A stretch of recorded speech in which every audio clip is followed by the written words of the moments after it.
Before we get into domestic policy and foreign policy, I want to ask you about this speech that the president's going to deliver tonight. Reportedly, it's going to center on 2020 and election interference. One of your many jobs was in the White House as chief of staff. You had to think through putting together speeches like this one. And I wonder sort of how you're thinking about this speech that the president's going to give tonight, again, centering on what happened now 6 years ago. Well, my view is I'd like to give him an extra 30 minutes. Because anything that's retrospective, that's not prospective for America, that where they are today, where their children are going to be tomorrow, is going to get basically put on mute. And in fact, I think so. I think the president's making a massive strategic mistake. It will come across interpreted as self-serving for him. And I'm saying exactly what Republican strategists are saying to him, but the White House doesn't want it because this is mental health for the president. That's exactly what's going on. So my view, don't limit yourself to 15 minutes. Take as much time as you want, Mr. President. Spend a lot of time on 2020, not 2030. We're going to talk about the political terrain, midterms, general election after that. But before we get there, I'm curious of how worried you are about this issue of election integrity. Seeing what the president has been doing, what his advisors have been saying publicly, how worried are you about the integrity of these next elections? Well, I'm kind of right-left mind. One is I'm very focused on, I think, for Democrats, winning. What does it take to win? There is a part, less on the periphery, but at the other side, that, you know, let's assume the Democrats win 7 seats net, get a majority. Every election, David, you have 3 or 4 seats that are 200, 300, less than 1%. Some states have automatic recount, others don't. The speaker showed that when it came to the Arizona race, he wouldn't seat the member. And I worry a little, and it's growing, that the January 6th that was on the steps of the Capitol will be driven inside the Capitol. Because the Constitution is very clear, the Speaker has the right to organizes the House. So you got to seat members to have a new election. And I think they're going to basically, until those elections are decided, say no, and they're going to say there's no majority, there's no clarity, and they're going to postpone actually beginning anew. Let's talk about a pair of speeches you've given recently, centering on foreign policy. You went to Israel and spoke in Tel Aviv. This has been characterized, I think, kind of clumsily as a critique of the Prime Minister, Benjamin Netanyahu, but it was a larger speech than that. It was not just criticism. You laid out a plan for peace. Well, at least you heard. I listened to it. You didn't get it. The show stopped. Yes, I think the Prime Minister led Israel into basically a dead end. Here's what I would do to get out of that status, because I have concern for the alliance. And more than that, Japan, an ally, very popular in the United States. NATO, very popular in America. We have a critical ally who is dropping precipitously in America, dropping precipitously in Europe, Canada, Australia. You have to have a breakout moment that actually establishes support for the country, not just a particular prime minister or government. What did you make of the reaction to it, the response to it? Again, it has been kind of distilled into something that it wasn't entirely. What do you make of that? What does it say about the way that we talk about U.S.-Israel policy? Well, people that work on it, like, without characterizing them sensitive, you know, President Clinton and I talked. I feel, you know, Hillary Clinton put out a comment. I know I've talked to Hakeem Jeffries. So one, I view the pariah status, the isolation of Israel strategically, diplomatically, militarily, economically, as a real threat to Israel. Big article today about The Economist, what this is endangering. So I laid out a strategy, you know, the Saudi Arabia, which is kind of the crown jewel, was the sponsor of the 2013 proposal by the Arab League for a 23-state solution, basically. All 21 nations would recognize Israel if you came to some settlement agreement between sovereignty and security, the Holy Grail. But Saudi Arabia now, post-October 7th, won't go singularly, but there's a comfort in numbers with all 21. Game on. But you don't get to sit on the sideline, Arab League. You have to stand up a Palestinian Authority because they're 3 strikes and out. They got 3 times offered sovereignty, 3 times said no, and returned violence. So you've made a cynical Israeli partner. That's not how you build trust. So I'm going to give you a chance to get out of jail card, a 4th chance. But everybody in the Arab League's got to stand up that partner. You've got to recognize not only the state of Israel, but its historic right. You got to stop rewarding terrorists for killing Israelis because they're Israelis, and stop teaching your children to hate Israelis. Now Israel has got to stop undermining, and a classic example of this government. This government undermined the Palestinian Authority, but they allowed Qatar to send $6 billion to Hamas. Hamas was not using that $6 billion to build McDonald's franchise in Gaza. They were building tunnels, and you knew it. That was a strategic failure of this government.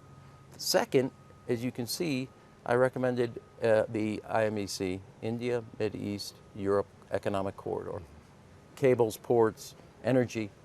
You got to get around the Strait of Hormuz. It puts Israel's technological prowess at the center of the most important trade route. So both economically and strategically, making Israel, as David Ben-Gurion, the founding father, said, a nation among nations. Second important is, in the critique, every country has 4 tools in its security toolbox: military power, political persuasion, economic statecraft, cultural attraction. The Prime Minister has atrophied 3 of them to the point they're non-existent and relied on only 1. That is not acceptable if you're trying to be and have actually security. Example of that, and I'll pay the calling cards. You can use my AT&T calling Okay. card. You have a Syrian government today that said Iran is our common enemy. Syria is the Highway 66 for Iran to Hezbollah. You can cut it off. And he wants to come, he said, the president of Syria, I want to come to a security agreement with Israel. The United States is now building or facilitating a building of Iraqi oil through New Syria. pipeline, Yeah. Call the Syrian president. It's not even a peace agreement, it's a security agreement. The people in the northern Galilee of Israel would get security, and you would actually knock out the trade route from Tehran to Beirut suburbs that fund Hezbollah. That's it. Use your diplomatic tools. The Prime Minister likes to say he was raised with English. Learn the letter D. It starts first letter in the word diplomacy. Try it. It works. You have a long professional, familial history with Israel. Your sense of the kind of reception that your speech got there, as they kind of look at their elections coming up here, is there an appetite for what you kind of proposed in that speech? Well, I do think so. I mean, look, just so you could. There was a big interview on Channel 12 with Yonit Levy, Nachum Barnea, who is the premier columnist in Israel at Yediot, dedicated 3 full pages in the cover on a Sunday story, which was, Israel, are you listening? Rahm has a message. We need to hear him. So, now again, I didn't bust out of the country. I didn't make it up to Kiryat Shmona in the north or Beersheba in the south, but I was in the kind of Tel Aviv, Jerusalem corridor. But everybody knows an example of this. 100 Israeli generals did an open letter that what's happening on the West Bank, they called it, I did not use this term, those 100 generals plus Shin Bet leaders called it Jewish terrorism and said it's undermining Israel's security. Nothing I said of the criticism has not been said by leaders of Israel's own security, Mossad, Shin Bet, as well as IDF. Nothing. And I never referred to it as terrorism. Their own generals and Shin Bet members in an open letter to society. This is what the Prime Minister is doing, and I have a long history going back to 2009 when he publicly, I didn't need a war to know what Israel was doing. I told him, what you are doing on housing in the West Bank will isolate Israel and lead to perpetual conflict. If there was a conclusion I wanted to be wrong on, that was it. He then publicly accused me of a self-loathing Jew. Now, I believe opposing the settlements and encouraging the President Obama, which he did, to fund the Iron Dome are not contradictory, but actually complementary to Israel's security. They go they're heads and tails of the same coin. I want to move to domestic policy now, if we could, and look ahead to the next election. You've said you're thinking about running. You haven't made a decision yet. What are the factors that you're weighing? You've characterized this as a Baskin-Robbins primary in the Democratic Party. There'll be 31 flavors, and I'm curious if you're lining up to be one of them. As I said, well, in 2024, the Democrats, unfortunately, didn't have a primary, didn't have a choice. I think that was bad for the party. And I think it's bad also for the electoral outcome. And the truth is, we didn't really have one in 2020. I do believe in 2028, I said it's going to be like Baskin and Robbins and 31 flavors. And if I decide to do it, I plan on being Rocky Road. I look at the travel that you've done, yes, to Israel, yes, to Europe to give a speech on NATO, but you've been to Mississippi, you've been to New Hampshire. Yeah. Talk about what we can draw from the places you've visited, sort of what you're looking at here, again, perhaps in the interest of you running in the next election. One is America faces a series of challenges.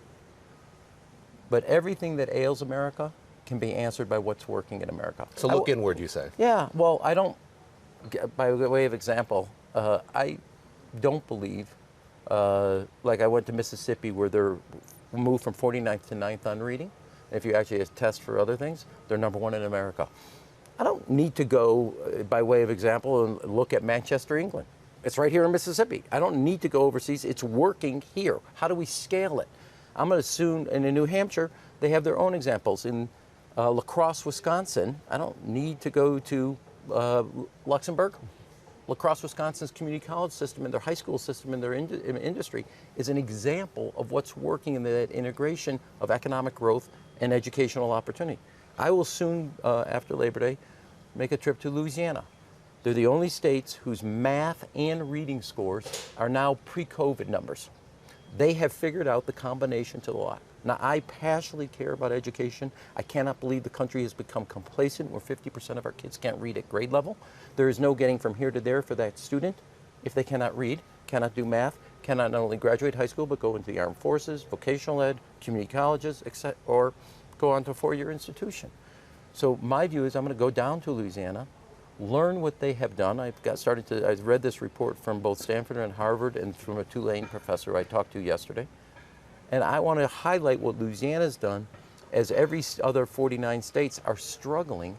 Our math and reading scores are anemic, and I don't think we as a country can give up on a single child in this country. Now, if you figured out the combination to the lock, I want to take Louisiana to all 49 states, and that's how we're going to reboot the Department of Education to actually do something for the future.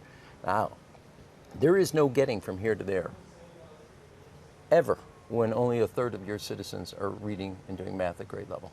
If you look at the four great moments of American economic growth, land-grant colleges, universal high school education, GI Bill, science and technology Sputnik challenge. The one through line and constant is when you invest in Americans, America wins. That's what I believe in. Just a question about your party, the Democratic Party, going back to these 31 flavors. Do you see this at all problematic that there is such, I guess, debate or discord within the party right now when it comes to the issue of U.S.-Israel policy, when it comes to all of these issues?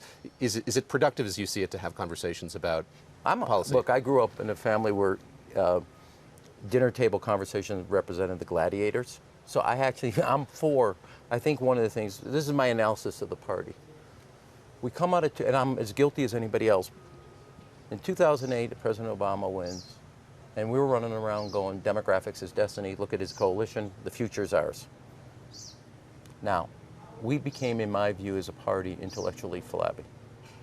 And we're paying a price for that, both on the political grounds and the policy grounds, and ultimately not just us, but the country, because we're not kind of sharp and rigorous.